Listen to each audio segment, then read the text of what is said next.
Yo les trashers, préparez les mouchoirs, aujourd'hui on se plonge dans les fins de jeu les plus émouvantes. Mort, nostalgie, regret, tout va y passer, alors accrochez-vous. Ça va spoiler sévère, vous êtes avertis, mais il y aura des annotations à cliquer pour passer les jeux les plus récents, comme celui-ci.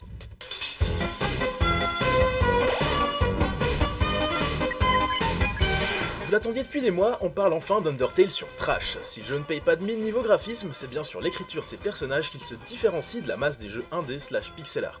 Undertale, c'est 3 fins ayant chacune des variations suivant les décisions faites durant l'aventure, ce qui nous donne au total environ 25 épilogues différents, mais ce qui nous intéresse aujourd'hui, c'est les fins dites génocide et pacifistes. Durant cette dernière, on arrive à s'échapper de l'underground avec les monstres auxquels on s'est lié d'amitié. Retrouvailles, petite musique nostalgique, coucher de soleil, puis séparation et rétrospective des personnages rencontrés durant l'aventure. Une belle récompense quand on sait à quel point cette fin est laborieuse à obtenir. Peut-être que vous l'êtes joué gros bâtard et avez tabassé tout le monde durant votre périple, allant même jusqu'à assécher le système de rencontres aléatoires. Meurtre après meurtre, vous avez commencé à sentir le poids des vies brisées que vous laissiez derrière vous. Ce qui nous amène à l'épilogue génocide, comment rester impassible devant la dernière mort du jeu, impossible à éviter, et qui restera longtemps dans votre mémoire. Cette fin c'est du pur génie car elle vous remet en face de vos responsabilités. Désormais le monstre, c'est vous.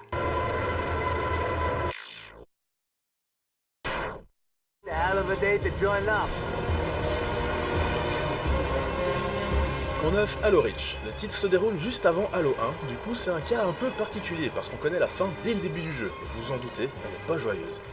Il fait pas bon être sur la planète Reach à ce moment, toute votre équipe va mourir, vous allez mourir. Pas de fin alternative à débloquer, pas de place pour l'espoir dans votre escouade. Cependant, c'est une chose de connaître la fin, c'en est une autre de la vivre. Le jeu vous laisse le contrôle de Noble Six jusqu'au bout du bout, même après les crédits, vous faisant croire que vous avez une chance de vous en sortir. Ainsi, votre dernière mission a pour seul objectif le mot survivre. Les vaisseaux aliens arrivent en masse, les troupes au sol vous canardent, point de vie après point de vie, vous commencez à comprendre que tout est perdu. Plus qu'une envie, emmenez le maximum de Covenant avec vous dans la tombe. 8ème position, Life is Strange, le jeu épisodique français qui a déchaîné les passions. On y incarne Max Caulfield, une jeune étudiante en photographie ayant le pouvoir de remonter dans le temps. Durant les 5 épisodes, on suit les aventures de notre héroïne et de Chloé, une amie d'enfance avec qui elle a repris contact, lui sauvant d'ailleurs la vie un bon nombre de fois grâce à ses fameux pouvoirs. Seulement voilà, à force de jouer à la petite Time Lord à tort et à travers, arrive un moment où, comme dirait l'autre, nous part en couille, bro! Holy shit. Ouais, effet papillon, tout ça. À la fin du jeu, vous avez le choix entre laisser cette tornade XXL détruire votre ville ou retourner dans le passé jusqu'au moment où vous aviez sauvé Chloé la première fois. Seulement cette fois, vous la laissez mourir. Plus question d'utiliser vos pouvoirs, on a vu à quoi ça mène. La scène est poignante car on la vit depuis la perspective de Max. Rien n'est montré, mais on comprend exactement ce qui se passe. Le jeu se termine sur l'enterrement de Chloé, le tout sur une musique pas du tout adaptée et vraiment générique. Dommage, on tenait là quelque chose d'émotionnellement très fort. The ruthless, fearless masses.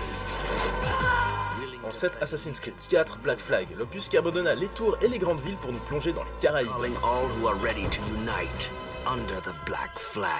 On y suit les aventures d'Edward Kenway, un ancien corsaire qui se tourne vers la piraterie pour prouver au monde sa valeur. Et s'en mettre plein les poches. Surtout s'en mettre plein les poches. Avoir un tel anti-héros nous empêche pas de nous y attacher, bien au contraire, il y a un vrai esprit de camaraderie entre Edward et tous les autres pirates légendaires qu'il va rencontrer. Évidemment, ils vont tous se faire avoir un par un pendant l'aventure. La dernière étant Mary Reed, qui meurt dans les bras d'Edward dans toute fin de jeu. S'ensuit une séquence exceptionnelle dans laquelle notre héros boit pour oublier, provoquant au passage de puissantes hallucinations. Le jeu se termine sur une chanson d'Anne Bonny, et sans déconner, ce plan où l'on voit réunis autour d'une table tous les amis défunts d'Edward est certainement un des plus beaux de toute la franchise. On apprend de plus que la femme de notre cher Edward est décédée, et qu'elle lui avait caché depuis des années l'existence de leur fille. Ouais, ça fait beaucoup à encaisser.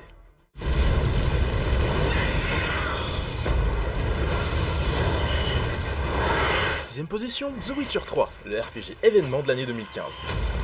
Au fil des heures, on se rend compte de la force de la relation père-fille entre notre héros Geralt et sa fille adoptive Ciri. Et là où c'est fort, c'est que le jeu vous laisse à plein d'endroits le choix de vous la jouer papa poule ou de laisser Ciri agir comme bon lui semble. Des situations qui semblent anodines ont donc un immense impact sur la fin du jeu. On s'intéressera ici à 2 endings, celui où Ciri devient impératrice et celui dans lequel elle meurt. En premier, le jeu vous amène à penser que Ciri et Geralt vont vivre ensemble. Mais en fait non, Ciri finit par avouer qu'elle abandonne les routes et devient impératrice de Nilfgaard.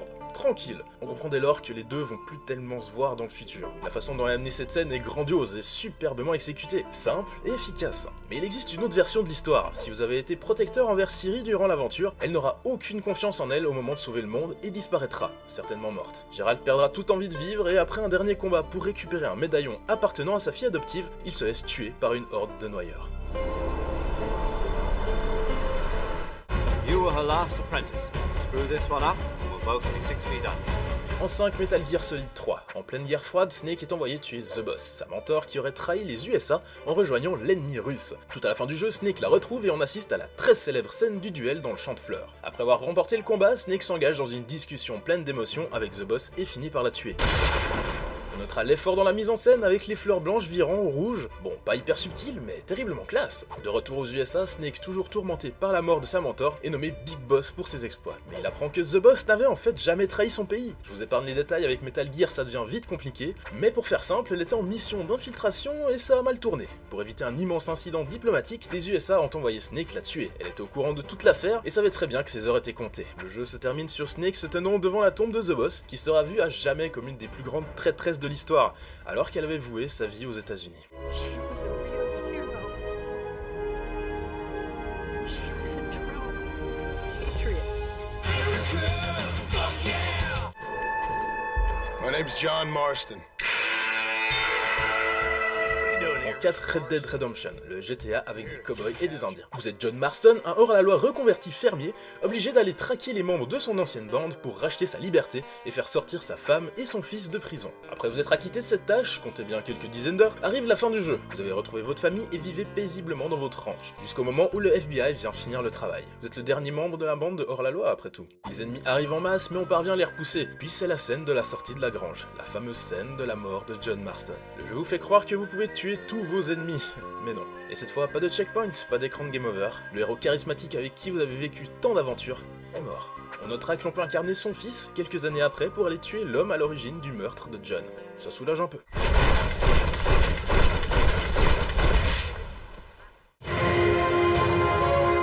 Troisième position, Shadow of the Colossus. Vous connaissez le principe, une jeune fille à sauver, des monstres à tuer. Mais il y a un twist, dans ce jeu, les seules créatures sont des boss. Wander, le protagoniste, fait un pacte avec une entité mystérieuse. S'il tue 16 colosses, sa bien-aimée reviendra à la vie. Notre héros n'hésite pas et part à l'assaut des géants. À la fin du jeu, on comprend que l'entité s'est jouée de nous. Les colosses étaient en fait des gardiens qui la maintenaient sous contrôle. Les voilà morts, le démon peut maintenant s'exprimer à son potentiel maximum en prenant possession de Wander.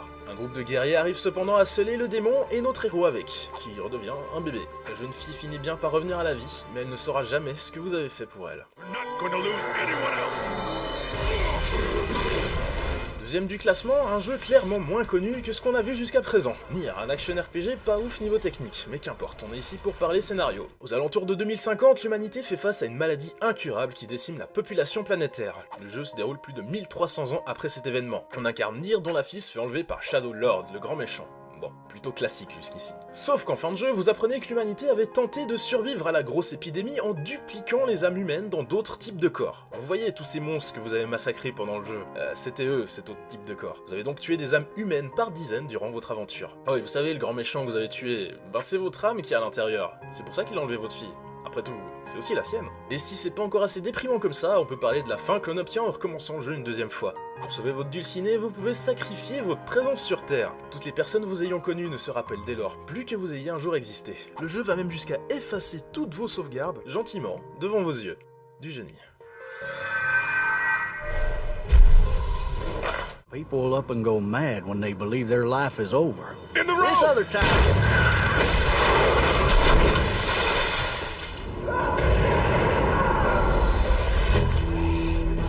Et on arrive au numéro 1, la fin de la saison 1 de The Walking Dead, le jeu épisodique de Telltale. Alors attention, ici c'est la grosse déprime. The Walking Dead fait partie des jeux qui arrivent par quelques pirouettes à nous faire croire que nos choix ont une grosse importance. Et ça marche, on est vraiment à fond dans l'histoire, du début à la fin des 5 épisodes.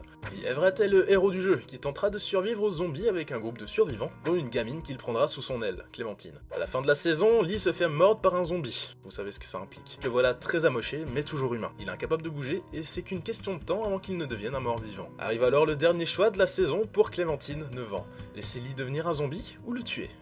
Je vous laisse la scène en entier, ça vaut le coup.